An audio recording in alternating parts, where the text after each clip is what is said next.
If you or someone you know is struggling with alcoholism or addiction, do not hesitate to reach out for help. You can find numerous free resources on our website, thebeginagainpodcast.com, and there are tons of resources and support networks available online, in person, or just a phone call away. You don't have to face this challenge alone.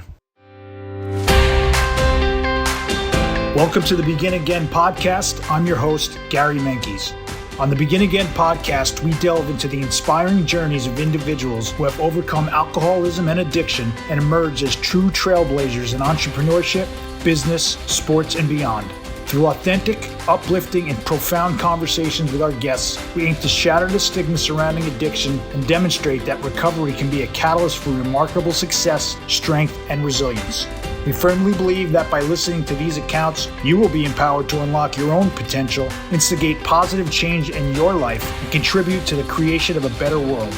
So, get ready to be inspired and embark on your own personal journey of growth with the Begin Again podcast.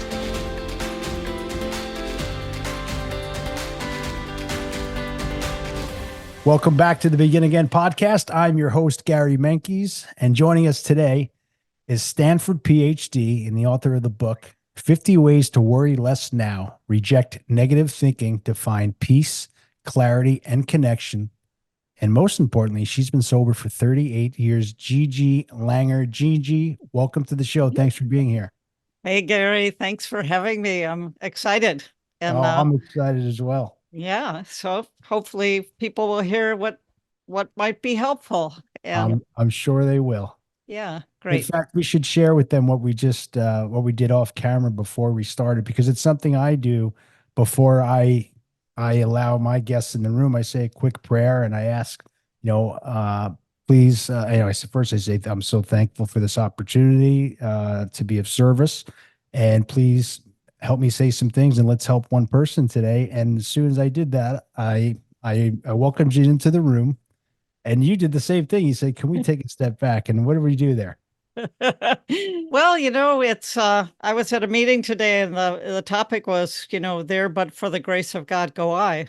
And, it is, a miracle to not be drinking today or using anything. And so, and it's such a wonderful culture we have in recovery that the whole point is to help one another find the same things that we have. It really is. Yeah, it really is. I couldn't agree more. It's I haven't found, although I am a little biased to our community, I must say, I think it's I've met some of the most incredible people that I've ever met in my life. And I say this often, but I'm sort of, there's new to this Recover Out Loud podcasting world, but the people I've met in such a short time in this community is really, really incredible. And then there's nothing in it for them. It's just paying it forward. Yep. It's a wonderful thing. I didn't trust that when I first came in. I thought, okay, when are they going to ask for the money? Yeah. When are they going to ask, oh, we didn't see you last week. Where were you? They didn't do any of that stuff. Oh, you're looking at a very skeptical man. So I can relate to that too. I was waiting for so long, probably the whole first year. I was like, okay, something's coming around the corner here. I was always looking over my shoulder and and then finally I realized, what, this is real. These people are happy and they were here for my best interest, which is, again, it's a beautiful thing, right? Yes, it is. It's almost magical how I could feel that people could see the best in me where I only saw the worst in me. Yeah. And now when I'm sitting at a table in a room and someone walks in, I don't think, oh, what a loser. I say, oh, wow, that person's had this same disease, kick their ass. And yes. I can see that light, that divine spark in that person. Yes. That's going to grow into this wonderful human being like we've experienced with ourselves and the people we sponsor and our circle in recovery. It's just amazing, really. It really is amazing. That's how I got here. You've been sober 38 plus years, God willing. I'm going on 18 years myself. Oh, great. It dawned on me that more people, I think, would benefit to hear some of these amazing transformations, these amazing, myself included. I'm a complete 180 from where I was, 18 years ago. And just like our entire community is filled with people like that, right? And it's incredible. And like you had said at the top, filled with people that just want to help each other. And it's a beautiful community. And For me, I always say, anything, if I go back out, like anything is, I know what's going to happen. I don't need to play the tape, right? But if I'm in recovery and I'm working my program and I'm speaking to my sponsor and I'm trying to help someone, anything is impossible. Anything is possible in the positive sense. And Ex- that's one of the things I'm so grateful for about being sober. I'm 49 years old, and I say this a lot too. I have more ambitions and dreams and goals than maybe I've ever had, and I owe it all to my sobriety. And it's a special thing. Yeah. It is that psychic change where I came in feeling this big hole. So many of us grew up in, for the lack of a better word, dysfunctional families, Mm, alcoholism, whatever it was, or had been in marriages or relationships where we uh, had damage to our own peace of mind, self confidence. And sure. we learned all these, what I call in the book, these whispered lies. I'm not worthy of love. I can't get relationships to work. If I'm not perfect at work, no one will love me. Mm, All these, messages that are like the opposite of what I eventually came around to, which was my worth is established by God, my higher power. That mm, divine spark is in me. And, that was the big surprise to wake up that there was something good in me, because I think a lot of people are afraid to either go to therapy or go to a meeting. If they're like me, I felt like if I went down in there, that was a pit of darkness and nastiness, and it would come gushing out all the bad feelings. And I would mm, find out how sick I really was, and I would mm. lose hope. And of course, it was just the opposite. It only emerged in its own right time for me to Sure. see, and always replaced, well, not replaced, but discovering what was always there, our true self, our good self, our Yes. higher powered self. Absolutely. I love that term, whispered lies.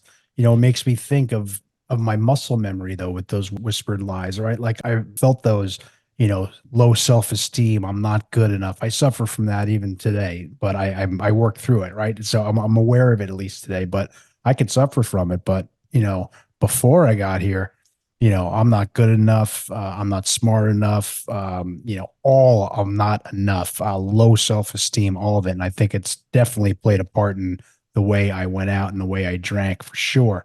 But for years and years and years, like I like to say, my muscle memory, it's not an overnight thing to snap your fingers and say, hey, you know what?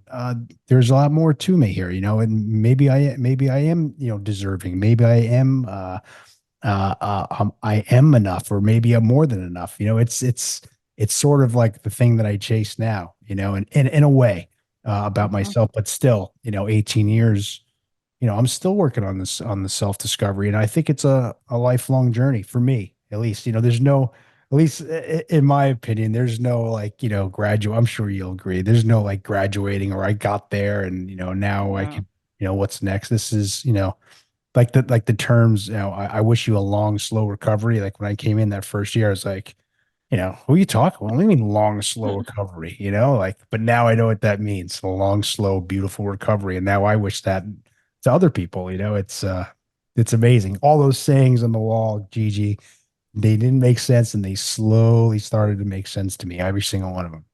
Yeah, I've never heard that, a long, slow recovery. Yeah, I It's wish you a interesting long, in the slow recovery. geographic areas and in the eras that, we hear different things.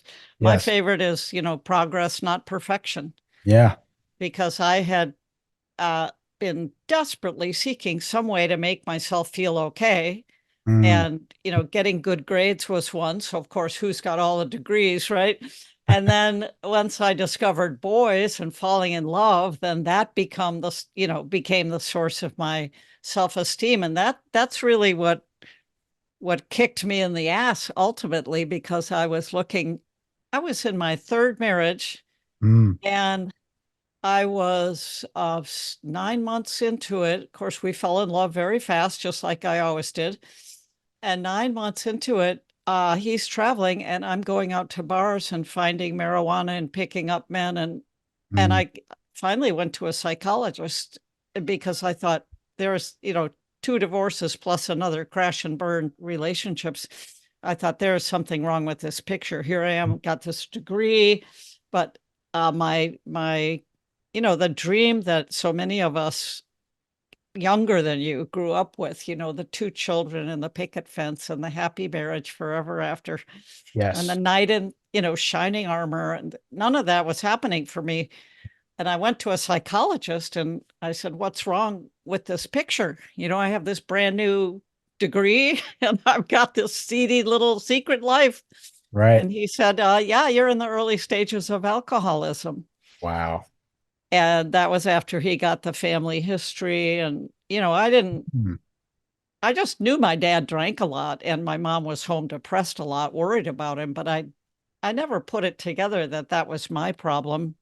Wow. Until later when he said, okay, do this, try having 2 drinks and stopping after 2.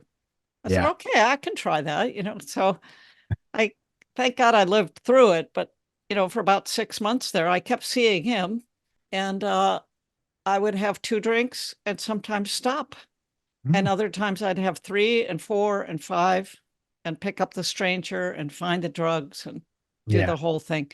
And after 6 months, it was like, oh, I guess I have to accept the reality. If I have even 1 drink, I don't know what's going to happen. Right. But it's very possible I'm going to do something really dangerous to me and other people. And I was just grossing myself out because, when we start seeing a therapist, or I wasn't going to meetings yet, but that little bit of honesty, I couldn't keep anything secret anymore because, I'm paying this guy, so I'm going to be honest, So finally he said, well, what if you went to a meeting? And I said, really? And so my husband at the time actually knew about 12-step recovery. He had been in Al-Anon. And he had been going to Al-Anon, but I didn't know. His father had been an alcoholic, so he knew about it. He was a counselor. And so my first meeting actually happened one night after we were having dinner together. And for some reason, he just said, because I hadn't been talking to him a lot. Obviously, I was hiding the stuff I did in secret, but I was doing less of that. But he said, what if this were your last drink? I had a beer.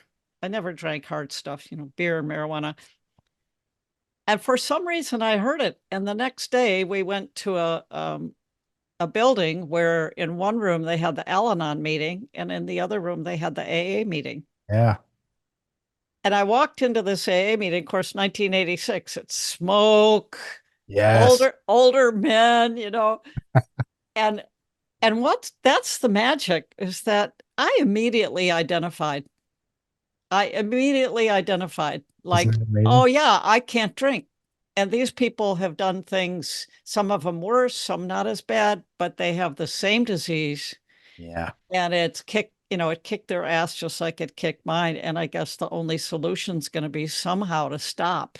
And these people have done it. So I guess I'll just do what they do, Wow. 1986. Yeah. How beautiful is that though? You walk into a room and as you're describing it, it has to sound like, wow, I don't belong here, right? A bunch of older guys and older men. And, actually the smoking part is there's an allure to that when you mentioned that. I remember I was a bartender and when in New York, when they switched the law and you couldn't smoke anymore. And it was like, my bar is like, don't worry, we're going to keep smoking in here for a while. And we did for a little bit, but I still have a romanticism for those old bars and smoking butts and drinking all night. And, before it got ugly, I guess. But there is still a little bit of romanticism to that for me, but I'm an alcoholic, right? So I think I look at these things a little bit abnormally than normal people do. Right. But you touched on something also before. You said, that first drink, right? It's the first drink that gets you. And I had a problem with that too, because I'm not a Stanford PhD. I'm a very thick-headed guy here.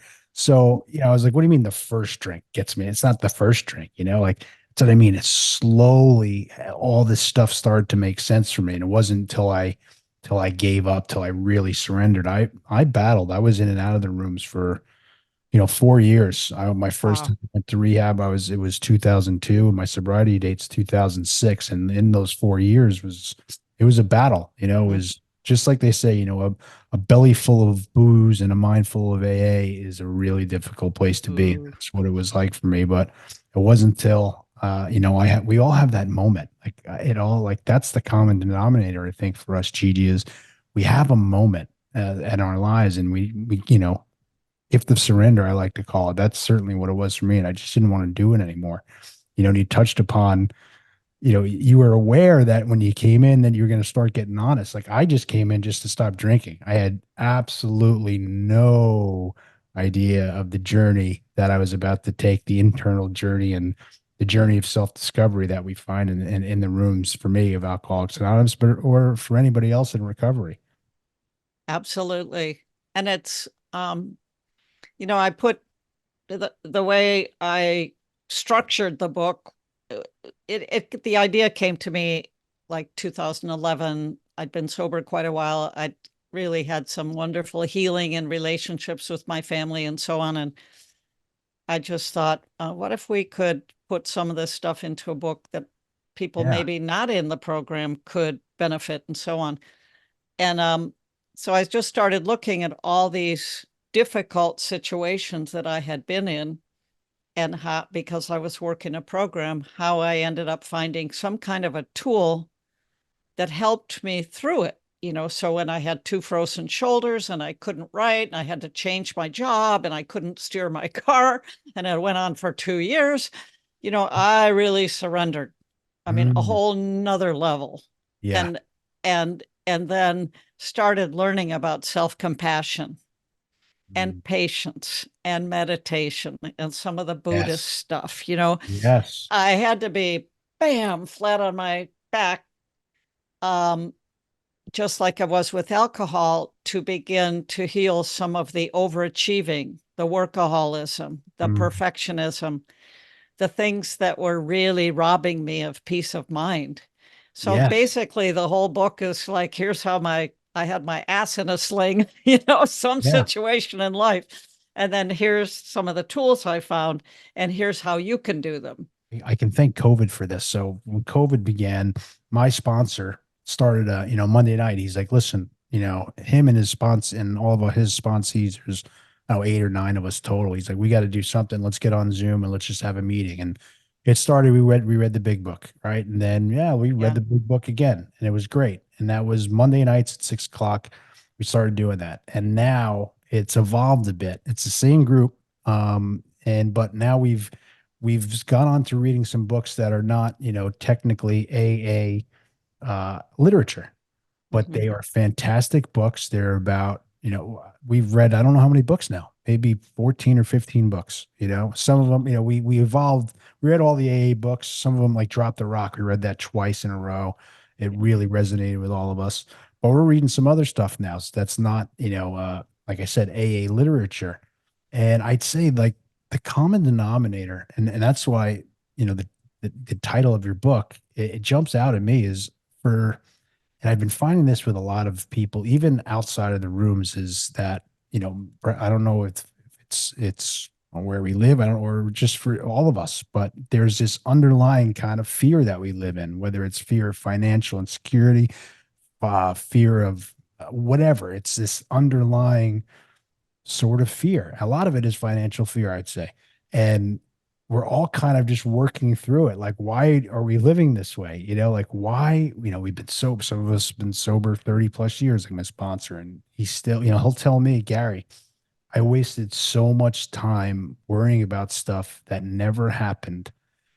Please don't let that happen to you, but I'll call him on days just to check on him. And he's like, I'm glad you called, because I'm in it right now, and so it's like, I actually spoke with him today about it. It's like, what we're talking about, like side businesses and things. I'm like, man, if we find the formula to take away this underlying fear, we'll really make it, right? And so lo and behold, I said, actually, I'm having a guest on tonight, and listen to the title of her book. He's like, oh, I can't wait to hear this one. So it's amazing, right? And I love that you said the premise of your book was maybe for some people outside of the quote unquote rooms, right? That Mhm. can live a less negative and you said finding peace of mind, right? Is that what the Yeah. word? Mhm. That's, I think, what everyone's chasing. I really Exactly. sincerely believe, like, everyone that I speak to, whether they know it or not, like, they're seeking peace of mind. Yeah. So early in the 80s, when you're talking about non-AA approved literature, there's this guy, Ernie Larson. He wrote stage 2 recovery and Huh. stage 2 relationships. And it made so much sense because stage 1 is just like saving our lives, Right. right? Yes. Saving, safety, physical recovery, the Yes. the ability to stay sober, but then life. Yes. Life. Life. Yeah. And if I can't learn how to handle life sober, like life uncut, you Yeah. know, if I can't learn how to handle it, it's likely I will go back to drinking because it's too hard. Mm. And so that's stage 2, which is really what the housekeeping steps, the steps 4, 5, 6, 7, 8, 9. That stage 2 is healing those things like perfectionism and people pleasing and Yes. workaholism and so many of the self-defeating patterns that have been screwing up our work lives, our relationships. For me, I had chronic stress. I had pain in my body, because Mhm. here I got into an academic job and I was Miss PhD from Stanford, right? And I had my whole, oh, they must have thought I was obnoxious. But then I couldn't handle the stress of trying to be that image. And my body started breaking down in my 40s. Wow. And so there were, so many consequences of trying to um, numb out the emotional pain of my formula failing. Mm. I love the statement, I know 2 things. There is a God and I'm not it. Yes. Because as long as we're running by trying to be our own self-will, you Mm. know, Run riot. Yeah. instinct, run amok, survival, emotional security, I'm going to get it, right? By Mm. controlling things. Right. Not working. But Yeah. every crash and burn is a learning because we're staying in the program, we're staying with our sponsors. And every time it's a little chunk of our self-will that breaks off and a little more of willingness to grow that true self, that higher power, that trust in a wisdom and a peace that can carry us through all kinds of difficult problems. I don't know that we can just grow by sitting on the top of the mountaintop in the, position like this. It's uh, the life of hard knocks, right? And then having the support around us that people say, you can get through this. I got through this. Here's how I did it. Now, you may not do it the same way, but this too shall pass. You're going to get through this, and Right. we do. And then the next hard thing comes Yeah. and we say, oh, this is the worst thing that ever happened in my life. And Yeah. and then because we're going to meetings and we're staying in touch with our sponsors and we're doing the service and we're working the steps, eventually, I'm not saying in my book, you're never going to worry again.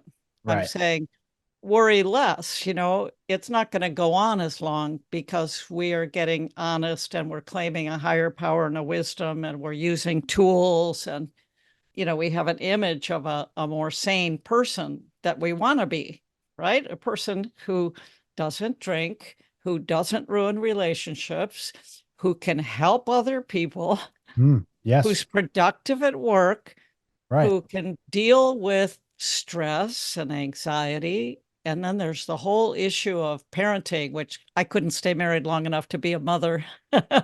So I haven't had that, but I have been married to a person who was using alcohol alcoholically. Mm. And so I went to Al-Anon.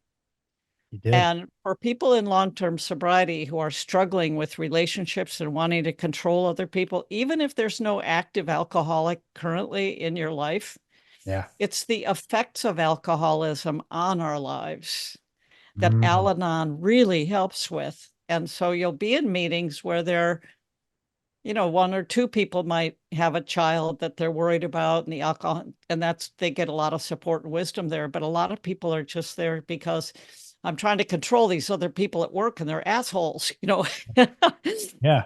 And then we begin to get a certain perspective, that live and let live, Yeah. So anyway, it's a wonderful journey. No, it is a wonderful journey. Yeah. And you said so much there. And you said something in the very beginning, actually, before we went on camera, when you said that little, prayer, if you will, you said, oh, good. Now I feel a little more centered. Right. Yeah. And that's where I'm at my best, when I'm in the middle of the boat. Right. I'm not too excited. I'm not too down. I like to work hard, but I have this saying, it's my own little saying, excuse me. I like to go as fast as I can, like pedal to the metal, but in a calm sort of Zen way. Like, it's I guess the emotion of the thing that gets you too excited or too down or too attached to the moment, if you will. Like if you just kind of stay in the middle of the boat, again, as I'm repeating myself, but it's hard to get there. Like I'm not wired. I don't jump out of bed that way, like I have to get there. But you said so many other things too. You mentioned all of our, the defects of character, which are steps, 6 and 7, and getting through those and we are our own worst enemy so many times, right? And we don't even know it. And you're talking about, being the actor, the director, and the producer. You have to control the whole entire thing, right? But really what we learn is to turn it over, right? To turn it over to a higher power. So exactly. You wrote this book, which again, I did go through it, and it's very helpful. What are some of the good tools that you can help our listeners to worry less and to turn it over and to kind of, be more calm?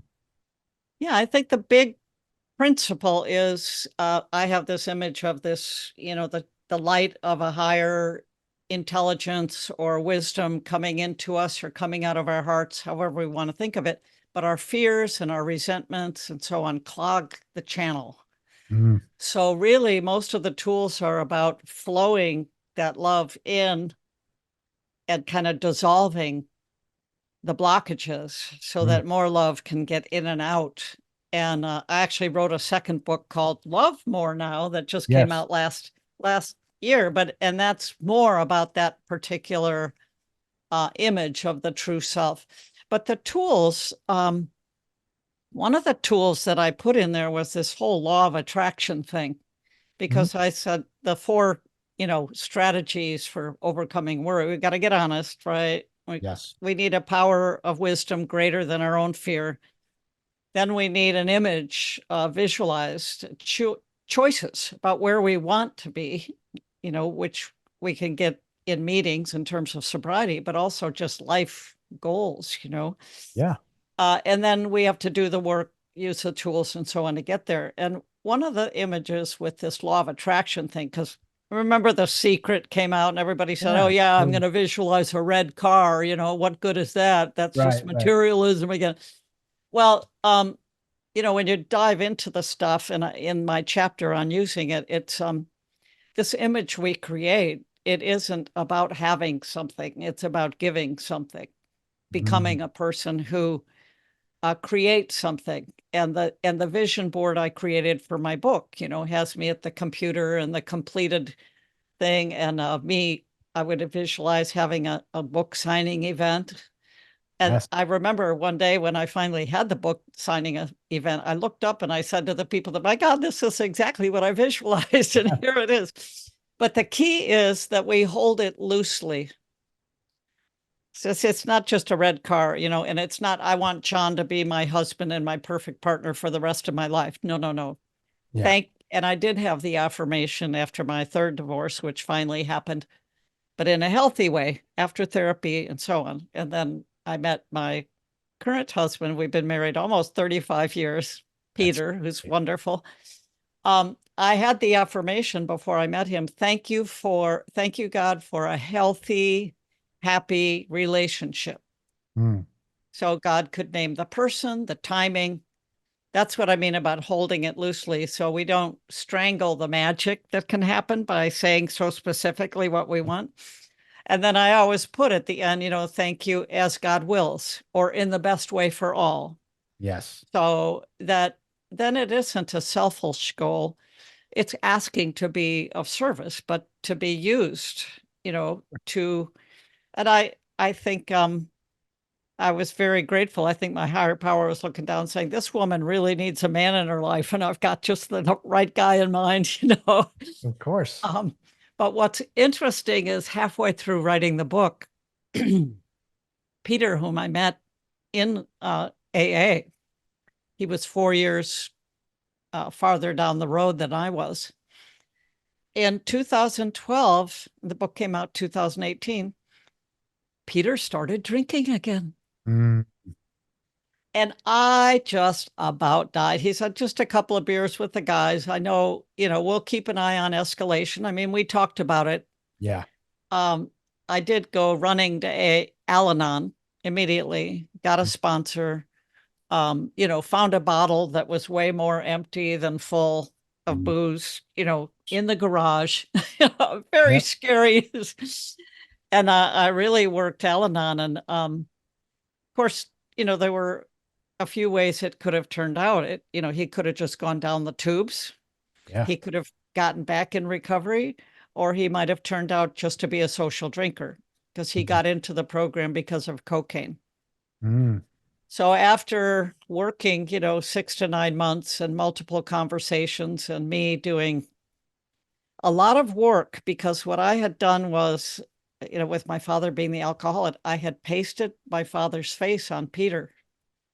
Ooh. And I had the whispered lie, all men hurt women.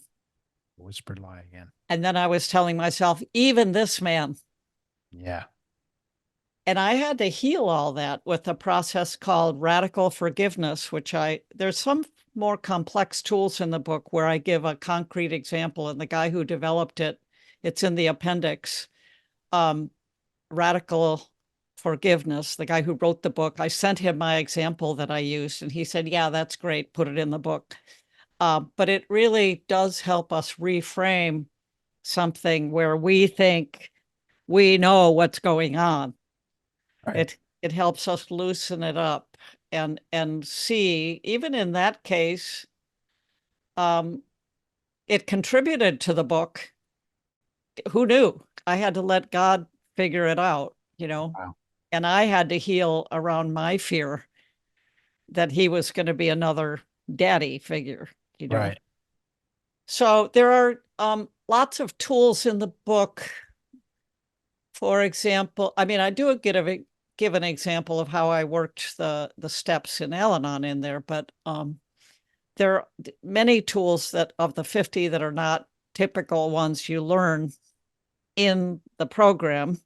One is it true? Which some people, it's a woman named Byron Katie, and her process is called the work.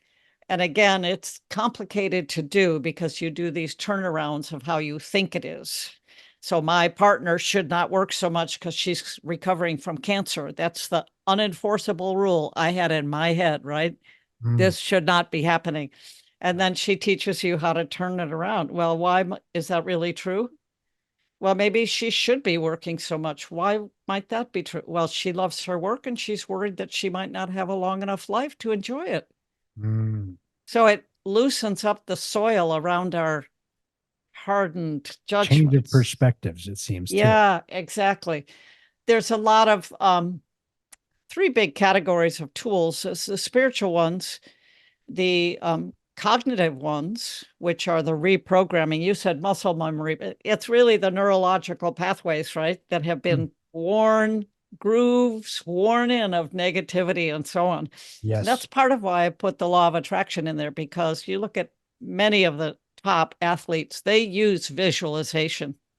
I'm glad you're talking about visualization because this is at the forefront. I've been doing a lot of I practice it, and it's something that I want to improve on.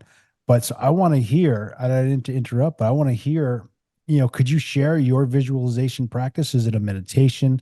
is it more than, it seems like it's more than just the vision board, which I don't currently have a vision board, but I've had vision boards in the past, and some of them are incredible, right? But I'm in a place where I'm trying to evolve a practice of visualization. And, I have my own sort of thoughts and my own things. And I know, for me, you need to really go deep. And mine's a meditation, right? And you want to really kind of go deep, and you want to feel everything, and you want to touch everything. You want to smell it.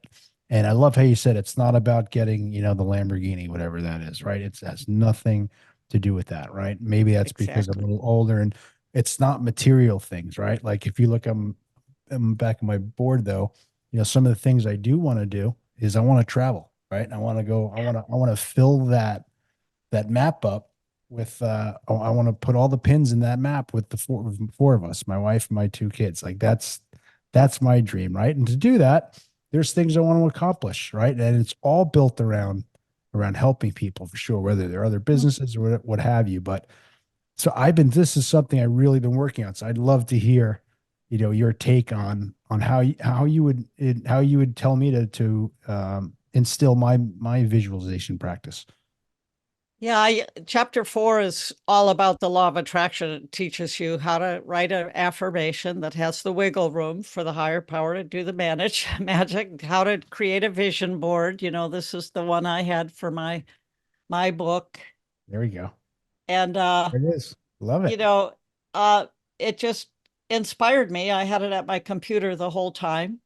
On the back of it, I have this. I had a picture of Oprah because she was gutsy enough to talk about spiritual things on TV way before people, and be leaping across this huge. So I had this there. I think you're absolutely right on that getting relaxed and then visualizing exactly how it's going to feel. Like I had that image of me, what it was going to feel like writing my signature in the book while someone was standing there smiling about to receive it, Yes.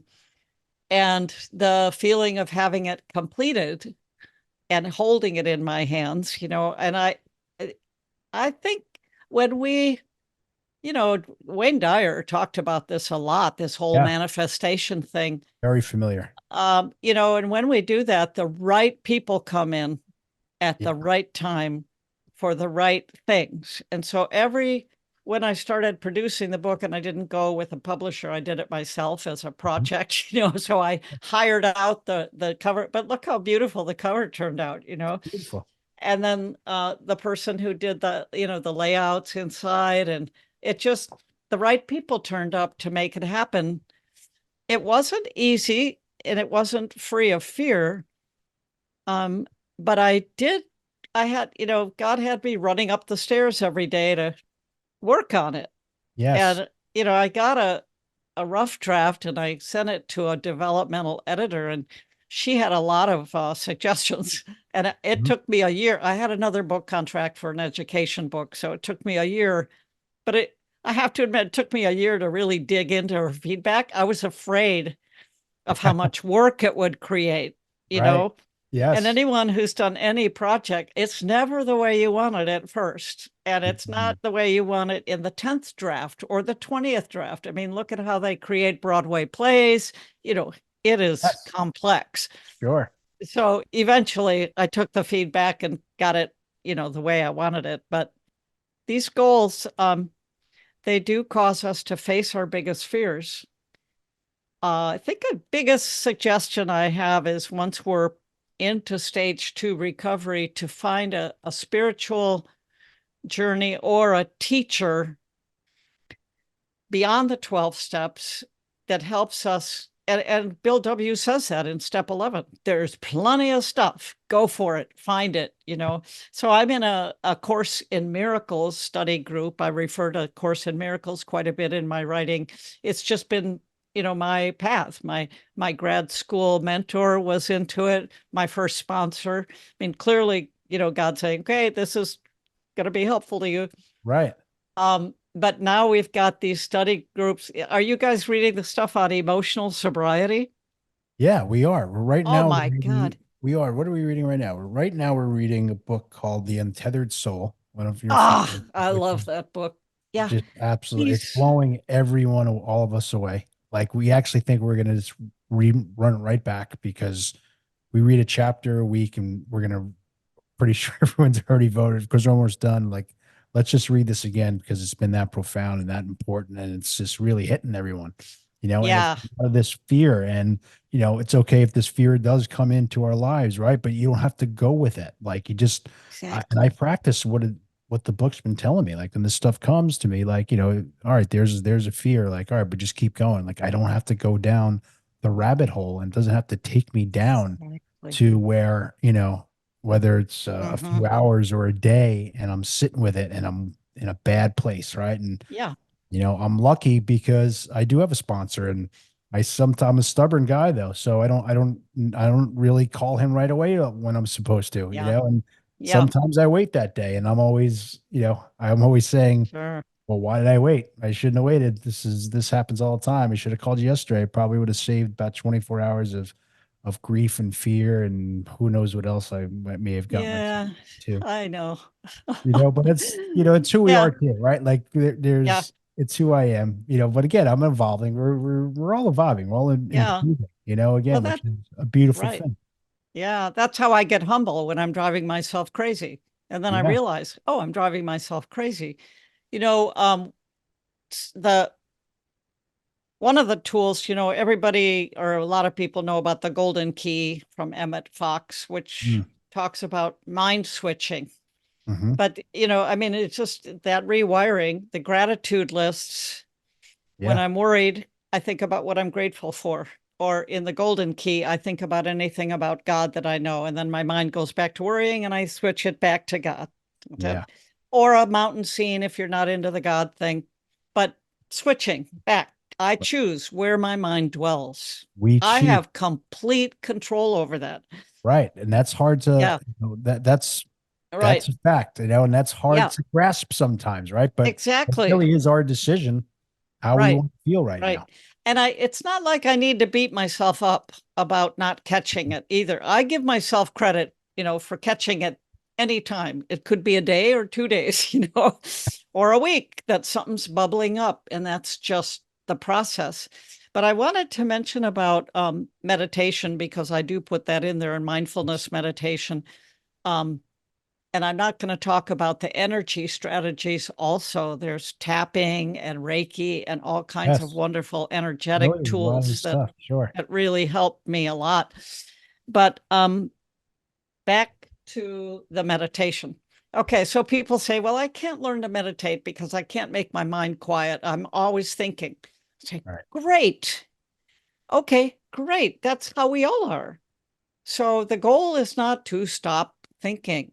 Right. The goal is to learn to focus my mind on the thing that I've chosen to focus it on. Mm. So in the traditional meditation training, I'm focusing it on the breathing. Yes. In another, I might have a mantra. Hmm. So the practice is that my mind is here on the thing I wanted to focus on. And then I notice I'm thinking. No penalty for thinking. Right. Yes. Oh, there I am thinking. Okay, I'm going to bring it back to my focus. Yep. There I am thinking again. I'm going to bring it back to my focus. Well, guess what this is good for? Everyday life mind switching. Mm. In other words, my unsuccessful attempts to learn to empty my mind are the best training possible for noticing what my mind is doing and then choosing something else for it. The golden key, a gratitude list, a serenity prayer, anything Yeah. other than driving myself into the wreckage of my future or regretting something in the past.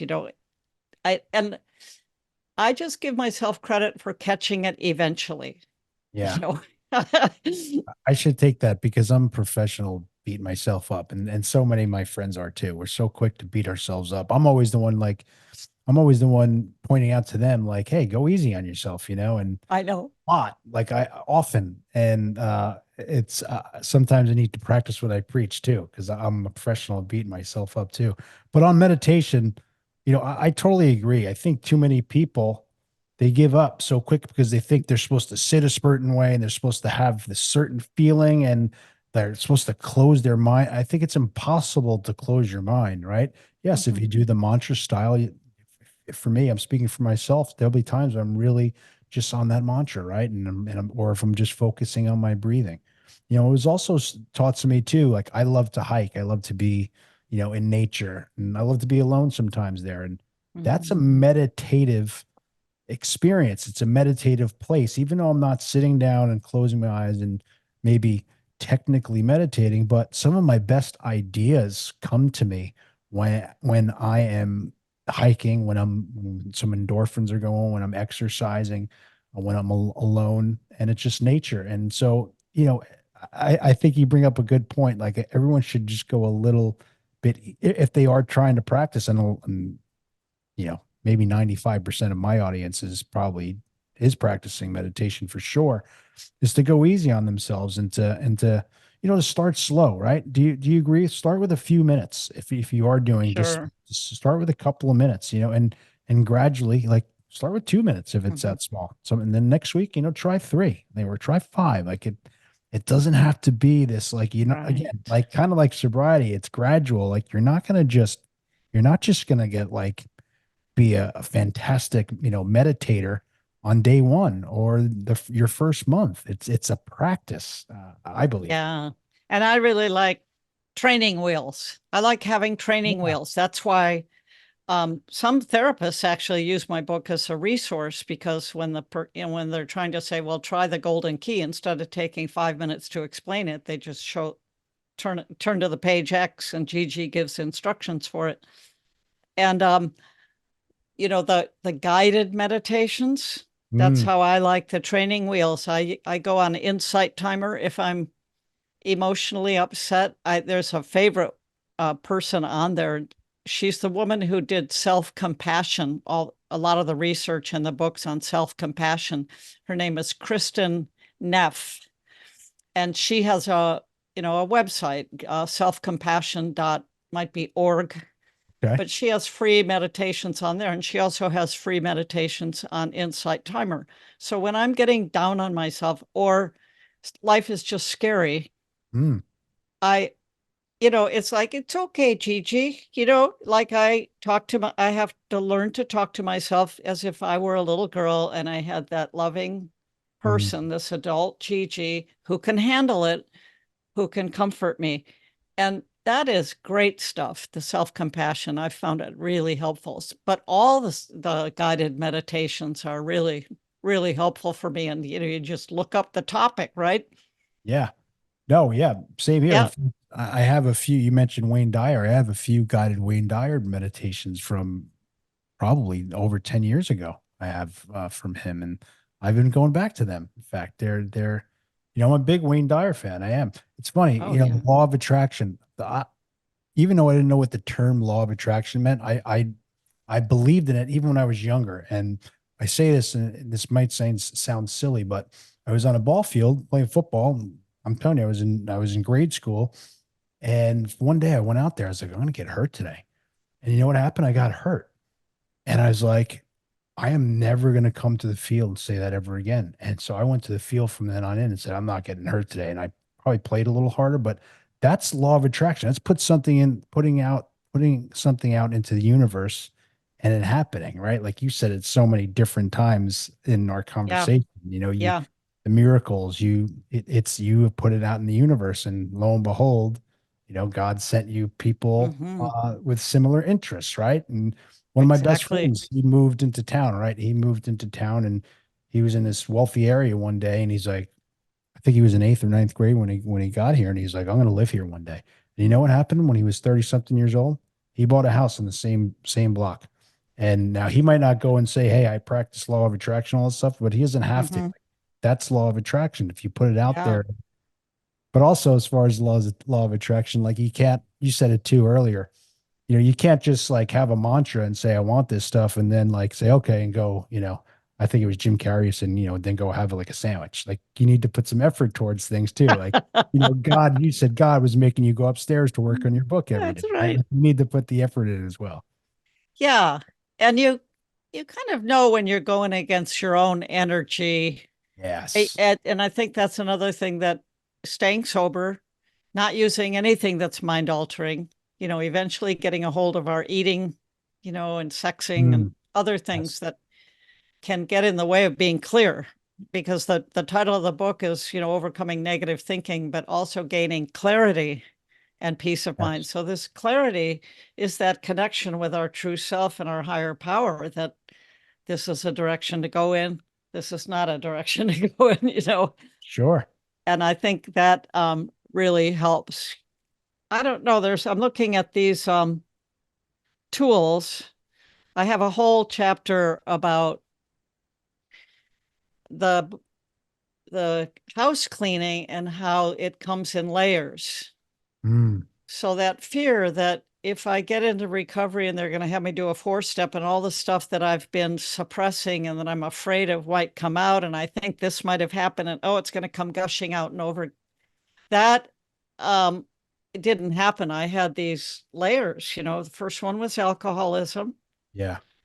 and all that, and then it was growing up in a family of alcoholics Mm, with the the influence of that, the perfectionism, the insecurity, some of that stage 2 stuff. And sure. later, only when I was spiritually fit enough was I ready to see that there had been some sexual touching that had gone on in my childhood. And no wonder I had been promiscuous so early in my life and divorced 3 times. Right. And I was with a new therapist when I discovered that. I got in with a therapist who specialized in that stuff. And and she worked with me in a group, and eventually it all healed, and it's fine. And now, You know? Gigi, on this. So this was totally suppressed. Like this Yeah. came out of nowhere. This came out of you doing the therapy. You had no idea that this was going to come. No, and no one was digging for it. I mean, I think when we say the 3rd step prayer, we're turning the reins over for the pace of our healing and what needs to.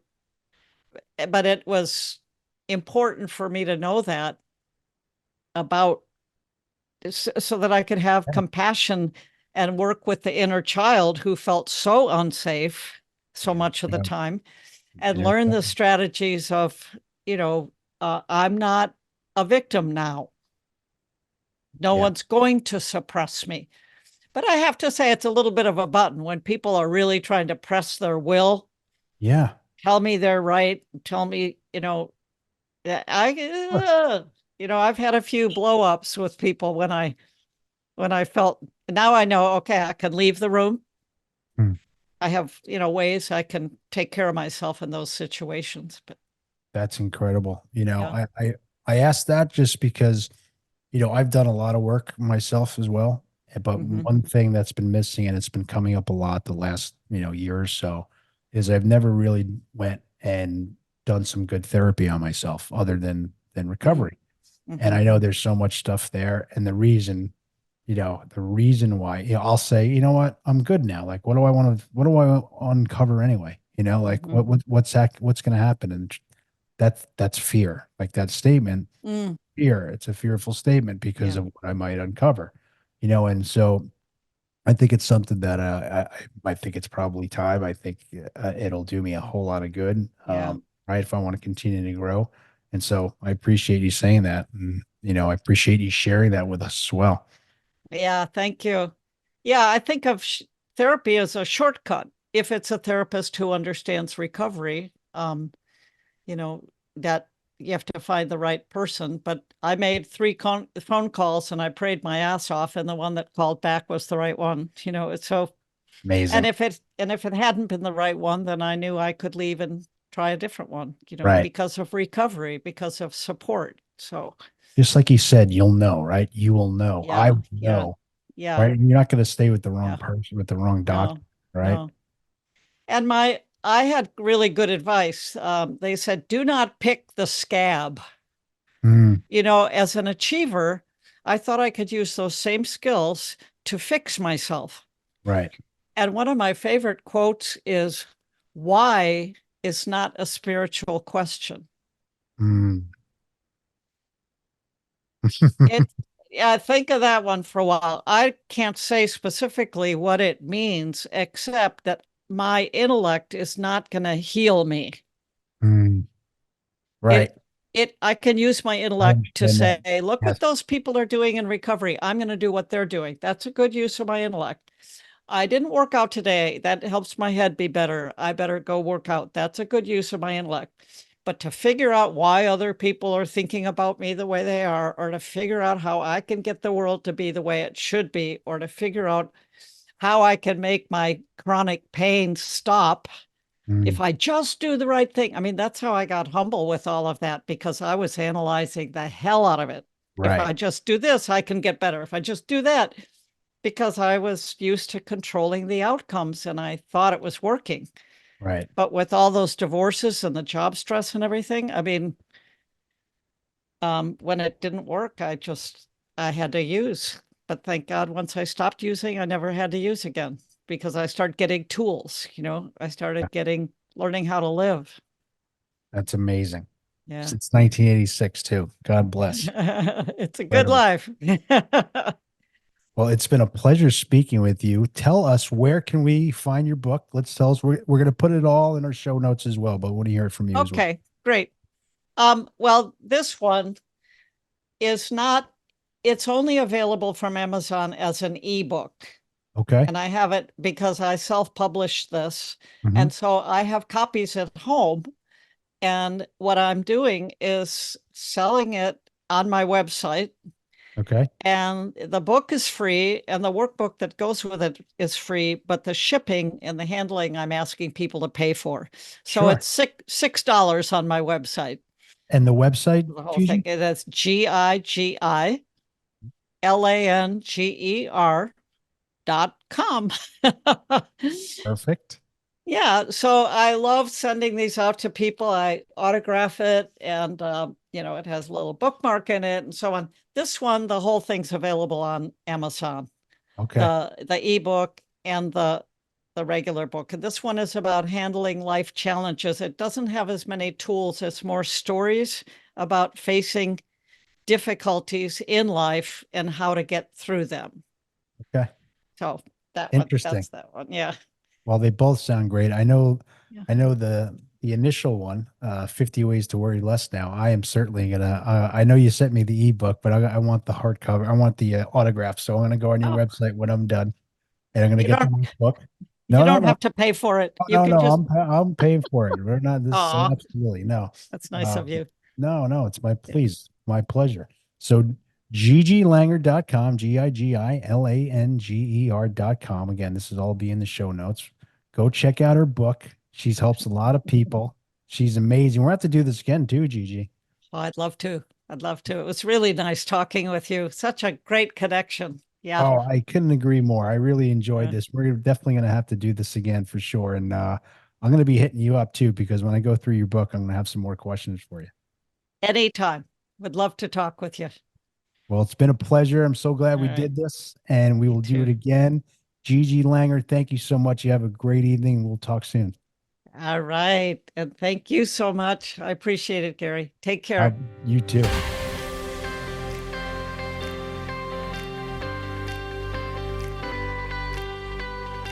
Thank you for tuning in to another powerful episode of the Begin Again podcast. We sincerely appreciate your time and support. We hope that today's conversation has ignited a spark within you, affirming that recovery is not only attainable, but can also be a wellspring of strength and resilience. Our ultimate goal is to make a difference in someone's life every single day. By sharing these stories of redemption, we strive to empower you and inspire you to unlock your fullest potential, facilitate positive transformations, and contribute to creating a better future for yourself, for your loved ones, and the world at large. If you know someone who could benefit from listening to our show, please share it with them. And if you resonate with our mission and feel compelled to do so, we would greatly appreciate your support through a 5-star review, following us on Instagram, and subscribing to our YouTube channel, The Begin Again Podcast. The more positive reviews we receive and the wider our message spreads, the greater our collective ability to help others realize that change is possible in their own lives. Thank you once again for being a part of our community. May you be blessed on your own journey of personal growth and transformation.